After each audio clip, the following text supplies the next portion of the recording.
I'm so excited and happy because I am making a long form YouTube video, informative YouTube video after ages. A lot of things were going on. My visa was getting stuck and like a lot of people, आपको पता ही होगा, बहुत लोगों को पता होगा कि UK में बहुत सारे पॉलिसी चेंजेस आ रहे हैं जिसकी वजह से बहुत लोगों के वीज़ा जो है वो स्टक है या डिले कर रहे हैं जब हम एक्सटेंशन के लिए अप्लाई कर रहे हैं या स्विच कर रहे हैं वीज़ा टाइप। तो काफ़ी ज़्यादा चीज़ें आ रही हैं. But finally, I'm back and I'm very much excited and happy to be back. And I'm all here to give you all the information that I have collected in all these days and to answer a lot of questions. मैं इस video में top 3 questions answer करूंगी जो मुझे बहुत मतलब लोगों ने email पे, because people know that I do respond to email and I do respond to email via making videos as well. So they have emailed me and I'm so grateful for all your emails because नहीं ऐसा तो नहीं कि बहुत लोगों ने मुझे email किया, but हाँ जो थोड़े बहुत concerns थे मैं definitely उन concerns को इस वीडियो के via clear करना चाहूँगी. And so with this let's get started. So first question मेरे को एक लड़की का आया था कि I'm a girl and I want to come to the UK and मैंने देखा है काफ़ी ज़्यादा रेसिज्म है, तो क्या एज अ गर्ल ये स्टेप अच्छा है? And I completely can understand your question कि हम यहाँ पे हमने लंदन में एक बहुत ब्रूटल रेप केस भी देखा which was not something that we wanted to see. So I definitely understand your concern here. But जब रेसिज्म की अगर हम बात करते हैं तो that is regardless of the age, regardless of the gender that you have, regardless of education, everything होता है. So अगर आप लड़की हैं और आपको ये लग रहा है कि should I come to the UK or not, तो be rest assured, definitely you have to be very much cautious when you're coming here because crime अगर बोलूँ, रेसिस्ट क्राइम अगर बोलूँ, तो मैं जब आई थी वर्सेस अभी जो हो रहा है वो काफ़ी ज़्यादा मैंने इंक्रीज देखा है. तो मतलब इतना नहीं कि मैं बहुत 10 साल पहले आ गई थी, ऐसा कुछ भी नहीं है. 4 साल पहले 2022 में आई थी, 2025 खत्म हो रहा है. But if you see about the racism and things about it, तो अब मुझे ये काफ़ी ज़्यादा दिख रहा है again because lot of government policies are changing, तो उसका भी ये एक रिस्पॉन्स है. And lot of things are happening political point of view से. तो इस type that is why I feel that racism अभी है, फिलहाल बढ़ा है. But again as I said, एक छोटी बच्ची को भी नहीं छोड़ा है लोगों ने. If it comes to racism, what happened in Ireland, you can see the news, it's very brutal. तो या छोटी बच्ची हो या बड़े लोग हो, it is all, if there is racism there is racism.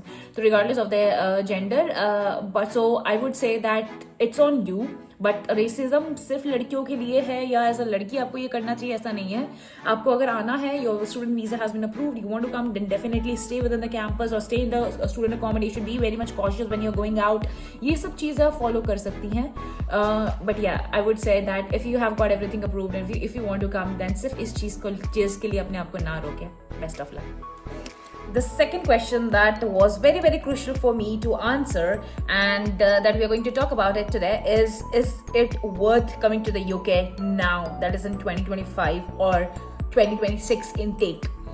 Well, I was just studying some reports from Business Standard channel for a different websites and I've seen that कहीं जून 2025 के स्टैट्स के हिसाब से there has been 80% drop in the net migration in the UK, both in terms of like आपके students coming to the UK as well as working professionals coming to the UK. इसका एक competitive advantage ये है कि अगर आपको एक risk लेना है यूके में आके, I am answering the question bit by bit. So first what I feel is the competitive advantage अगर आपको यूके में आके वो एक रिस्क लेना है. सी स्किल्ड वर्कर वीजा मिलना अब इट्स लाइक 1% चांस बच गया है because of the strict rules and regulation that has been applied in the UK.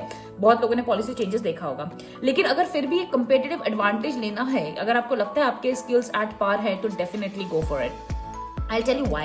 Because usually जब पुल है ना, अब every quarter वो पुल कम होता जाएगा.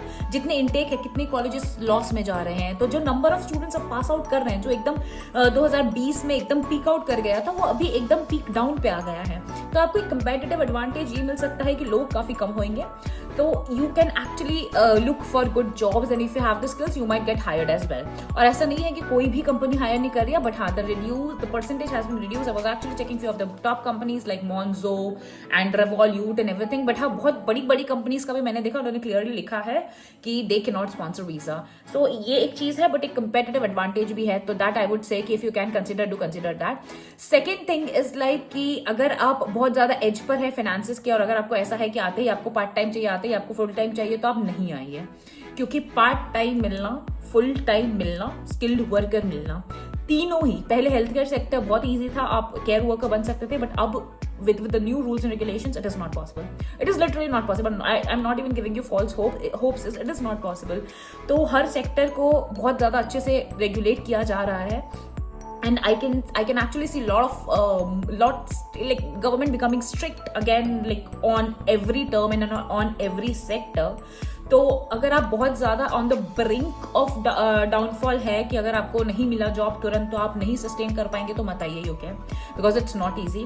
Inflation is very very very very very high, because मैं जो चीज़ें पहले लेती थी, again as I said, versus अभी लेती हूँ, उसमें बहुत फर्क है. एंड सैलरी इंक्रीमेंट इतना नहीं है.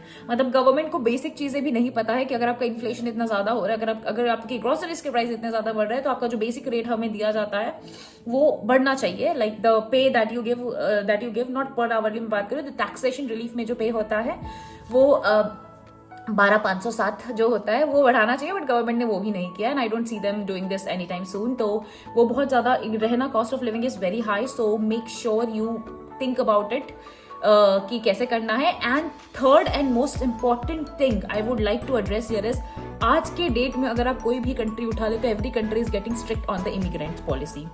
तो अगर आपको ये लगता है कि सिर्फ यूके स्ट्रिक्ट हो रहा है, तो ऐसा नहीं है. I have seen US, I am studying all the different countries out there. हाँ, सम यूरोपियन कंट्रीज काफ़ी ज़्यादा वो भी हो रही हैं, काफ़ी ज़्यादा लिबरल हो रही है, बट उनका फिर इकोनॉमी का ग्रोथ भी उतना नहीं है और उनकी हर चीज़ बहुत ज़्यादा लिमिटेड है. जॉब प्रोस्पेक्टिव, अपॉर्चुनिटीज़, या अगर आप एक्सपोजर की बात करें, या the population out there. And के टाइम पे हर एक कंट्री जो है वो इमिग्रेंट्स के लिए पॉलिसी स्ट्रिक्ट कर रही है. ओके, तो third and the most important question, because मैंने ये चैनल ही उस चीज़ से स्टार्ट किया था, तो मुझे किसी ने कमेंट किया कि अब आप बताएं कि is it worth doing an MBA in 2026 in the UK? I would say unless you go to top colleges like Imperial, या अगर आपको LBS मिल गया, London Business School, ऐसा कुछ मिल गया with 50 to 70% scholarship, तो ही आप opt in करें MBA के लिए here in the UK. Otherwise आप opt in ना करें. Lot of business schools are there. I know a lot of like Cardiff Business School and like lot of Bristol में भी है, काफ़ी बड़े MBA schools है, मेरे business schools हैं. But I was just looking at the employment rate and the number of the students who had to actually go back to their own countries and who are still looking for jobs. And I don't want to state a number because her college का मैं जब research कर रही थी LinkedIn पे, it was kind of different, but it was very high to be honest. बहुत ज़्यादा तादाद में, sorry for my Hindi if that's not correct, but बहुत ज़्यादा क्वांटिटी में लोगों को वापस अपनी कंट्रीज जाना पड़ा है. And they are still looking for jobs and they I have seen that open to work profile on their LinkedIn and hunting for job, which is not good. Because इन सब कॉलेजेस की जो fees है MBA की वो बहुत ज़्यादा high है, और MBA का जो पहले वैल्यू होता था मुझे वो UK में एनी टाइम सून नहीं दिख रहा है. तो इतना स्ट्रिक्ट पॉलिसीज में आप UK MBA करने आते हैं, इतना कुछ पैसे invest a lot, and then you don't even have a job after your graduation. So this is not something that any one of us would want to land into. So is it worth doing an MBA in the UK in 2026? A big no, unless you get a very heavy scholarship or you get it from a very reputed college with scholarship. अगर आप normal college में भी आ रहे हैं तो या तो आप हाई स्कॉलरशिप के साथ आए ताकि आपका एक्सपेंसेस मिनिमम हो, या तो आप जो है वो अगेन बहुत बड़ी कॉलेजेस में जाए बट उसमें भी अच्छा खासा स्कॉलरशिप के साथ आए. And the crux of the whole video is like someone asked me, my sister asked me basically, ki should I come now to the UK for any course for that matter of fact. So I told her that if you can hold on for next 6 months, that would be the best decision to do. आप जिस भी position में है, if you're working, don't leave your job. If you're doing anything, then just carry on for the next 6 months, because next 6 months में आपको बहुत अच्छी clarity आ जाएगी कौन सी country कितने ज़्यादा इमिग्रेंट्स के लिए पॉलिसी स्ट्रिक्ट कर रही है, और उस हिसाब से आप अपना डिसीजन ले सकते हैं. So I hope this video is helpful and I will be answering more questions in the upcoming videos, and for that stay tune and subscribe for more. Thank you.